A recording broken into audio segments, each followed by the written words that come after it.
de Sueños 3, Boulevard Tierra de Sueños 2306, supereden.com.ar. Ahora en línea para conversar con la radio, el ministro de Educación de Santa Fe, el profesor José Goiti. Ministro, ¿cómo le va? Buen día. Buen día, muy bien, muchas gracias. A usted por atendernos. Bueno, ¿cómo cierra el 2025 en materia educativa en la provincia de Santa Fe? Entiendo que ustedes deben tener un balance cuantitativo y tal vez ya algún dato cualitativo de las pruebas que han hecho, de los contenidos educativos, además de la cantidad de días de clases. ¿El balance que hace su cartera cuál es, ministro? El balance que nosotros hacemos en función de los objetivos que nos trazamos es positivo, siempre provisorio, porque en educación las cosas no son definitivas y siempre es más lo que falta de lo que se ha logrado, pero nosotros al iniciar la gestión nos propusimos algunas metas. Esas metas era poder darle regularidad al sistema educativo, no solamente la cantidad de clases, que si bien es importante no alcanza, pero haber cumplido y la ley no es un dato menor desde nuestro punto de vista, a su vez darle regularidad y previsibilidad al sistema, porque en educación la regularidad es muy importante, y mantener la regularidad del docente en el aula. No es lo mismo, sobre todo en los años inferiores, en el nivel primario, tener uno o dos docentes que tener 4, 5 o 6 docentes a lo largo de un año. Creemos que eso tiene un impacto directo en la calidad educativa y en los aprendizajes. Y a su vez también poder poner foco justamente en lo que usted decía, en los aprendizajes. Una buena política educativa se mide en función de la capacidad que tiene de producir, construir aprendizajes y sostener las trayectorias escolares. En ese sentido, nosotros creemos que estamos en el camino adecuado y estamos teniendo resultados. El país es uno, no es el único, pero es un ejemplo de cómo cuando uno tiene un plan sistemático, universal, llega a todas las escuelas con material, con capacitación, con seguimiento situado y con el docente en el aula y comprometido, hay resultados. Estamos evidenciando por lo que los propios docentes dicen y la familia. En febrero vamos a tener datos concretos en términos de aprendizaje. Pero no solamente en la alfabetización en radio, sino que creemos que a lo largo del sistema educativo, la capacitación y el trabajo constante en la infraestructura escolar y los aprendizajes es el camino a seguir. Ministro, ¿y cómo viene 2026? ¿Qué va a pasar, por ejemplo, con asistencia perfecta? Entiendo que vino para quedarse, pese a alguna resistencia gremial y parte de la docencia de base, que ha planteado que en algunos casos algunos docentes han ido a trabajar hasta enfermos para no perder ese adicional por el presentismo. Y pregunto también qué va a pasar con el incentivo docente, que entiendo que Nación se ha desentendido de manera permanente ya. A ver, el premio a la asistencia perfecta es un instrumento que nosotros creemos válido.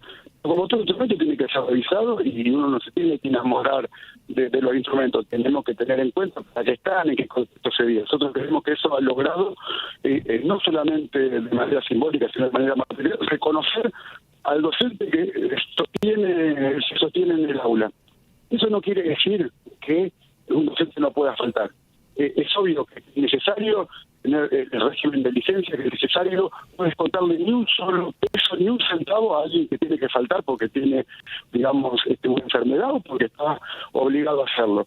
Bien, el premio, en definitiva, un incentivo a aquel que mantiene regularidad por sobre su salario y bueno, lo vamos a trabajar, lo vamos a ajustar si es necesario. Perdón, ministro, ¿y qué tipo de ajuste están pensando? Usted decía, no hay que enamorarse de la herramienta, se puede revisar algún aspecto que pueda ser perfectible. ¿Qué están pensando hoy por hoy? No, lo que nosotros estamos viendo en este momento es que a lo mejor hubo un docente que faltó 2 veces en el año, por decirlo. Y bueno, eso le implicó perder 2 premios en 2 meses y a su vez también no poder cobrar, más que perder, sino no poder cobrar un trimestral. Bueno, en ese caso reconocérselo, ha habido, digamos, una sostenibilidad en su trabajo áulico. Bueno, entonces en definitiva se trata de eso. En algunos casos en los cuales el docente a lo largo del año registró muy poca falta, bueno, creemos que hay que considerarlo. Eso es lo que estamos viendo, lo cual no quiere decir que en algún otro momento no podamos evaluar otras políticas y podamos evaluar otros incentivos, por ejemplo, la capacitación. Por ejemplo, poder pagar por capacitación, algo ya hemos hecho con los ateneos que hicimos en el marco de alfabetización, pero creemos que también esos incentivos que tienen que ver no solamente en lo discursivo, con decir que es lo importante que el docente que esté en el aula, lo importante que el docente se capacite, el lugar fundamental que tiene el proceso de enseñanza-aprendizaje, reconocerlo también en términos económicos, por ejemplo, un docente que se capacita. Bueno, vamos a seguir trabajando en esa línea.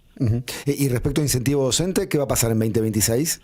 Bueno, a ver, nosotros, parte del balance hay que incorporar el hecho de que el gobierno nacional se ha retirado del financiamiento de la educación en la República Argentina, o por lo menos lo hace de manera muy fragmentaria o acotada.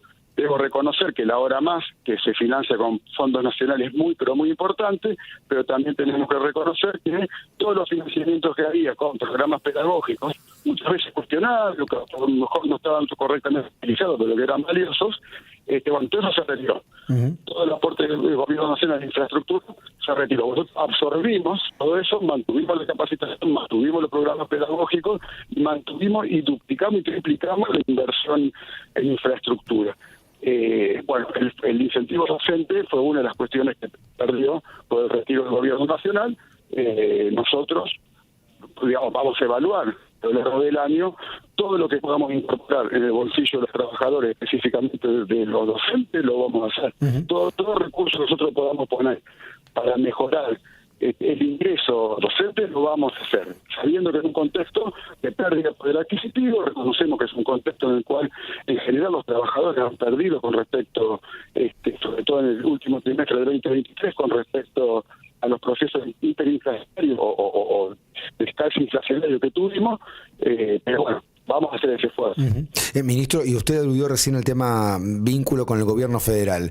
¿Ha esbozado ya algunas críticas a los lineamientos de lo que va a ser la propuesta de reforma educativa? ¿No están de acuerdo con mucho de lo que postula el gobierno federal en la materia?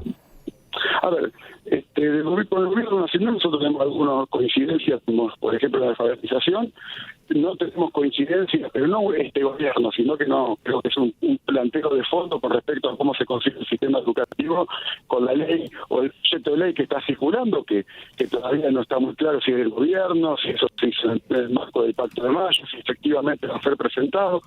Pero en los términos que están circulando los documentos preliminares, tenemos una diferencia de fondo que tiene que ver con cuál es la concepción de la educación y sobre todo cuál es la responsabilidad del Estado en el proceso educativo. Nosotros creemos que el Estado es central, creemos que el Estado iguala, pero con aprendizajes e iguala con conocimientos en el sistema educativo, y que si el Estado libera o deja en manos de la familia el proceso de la conducción del proceso educativo y pedagógico, se van a profundizar diferencias sociales o de origen que nosotros creemos que no corresponden y con las cuales no coincidimos. La última, ¿están evaluando cambios en la currícula, por lo menos en el sistema primario? ¿Están evaluando algún cambio significativo teniendo en cuenta las nuevas tecnologías, los nuevos contenidos o incluso a nivel secundario? A ver, a nivel primario vamos por una reestructura, digamos, una reforma completa al nivel primario. En estos 2 años estuvimos trabajando y terminando de pulir un nuevo diseño curricular para la educación primaria. Hacía 27 años que la provincia de Santa Fe tenía el mismo régimen curricular, ya estaba totalmente caduco y prácticamente en desuso, así que el año 2026 va a ser el año de la reforma curricular a nivel primario y que por lo tanto va a ser el año de la transformación de la educación primaria, sumando alfabetización que ya venimos trabajando. A nivel secundario, pero también a nivel general del sistema educativo, tenemos 2 grandes ejes para trabajar. Uno es la educación digital, no podemos pensar la educación del presente y mucho menos la del futuro si no es en clave digital. Así como es muy importante aprender a leer y escribir, porque uno de esa manera se introduce al mundo, lo entiende, lo comprende y lo puede habitar, digamos, de manera crítica y digamos, responsable. Con el mundo digital es lo mismo. Es como aprender a leer y escribir. Hay que saber decodificarlo y hay que saber vivir en él. Y la otra eje fundamental que vamos a trabajar, la incorporación de inteligencia artificial y tecnología en el ámbito educativo, porque creemos que es fundamental, no solo por lo que implica para la formación del futuro, sino lo que implica como una herramienta concreta para trabajar en la educación. Ministro, gracias por el testimonio en la radio y felicidades. Bueno, felicidades para ustedes y bueno, muchísimas gracias por la comunicación. Un El abrazo. ministro de Educación de Santa Fe, José Goiti, haciendo un balance de 2025 y los desafíos para el 2026.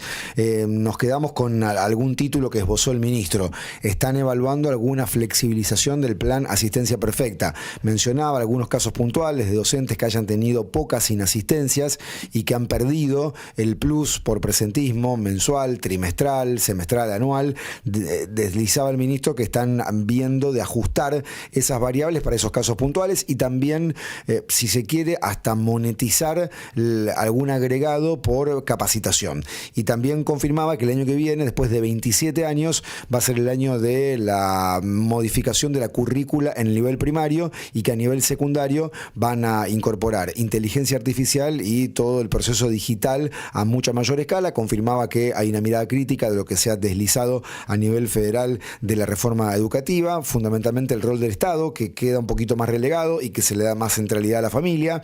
Incluso se promueve el homeschooling como si fuera una alternativa viable para vastos sectores de la población y aparece bastante complejo, y confirmaba que se ha retirado el gobierno federal del incentivo docente y que la provincia está haciendo algún esfuerzo para tratar de incorporarlo al salario docente. En un rato leemos todos los mensajes de ustedes que, por cierto, son muchos a propósito de la temática. 7:30, Tandi Noticias. Que estas fiestas nos encuentren juntos, como cada día en LT8, la radio de Rosario.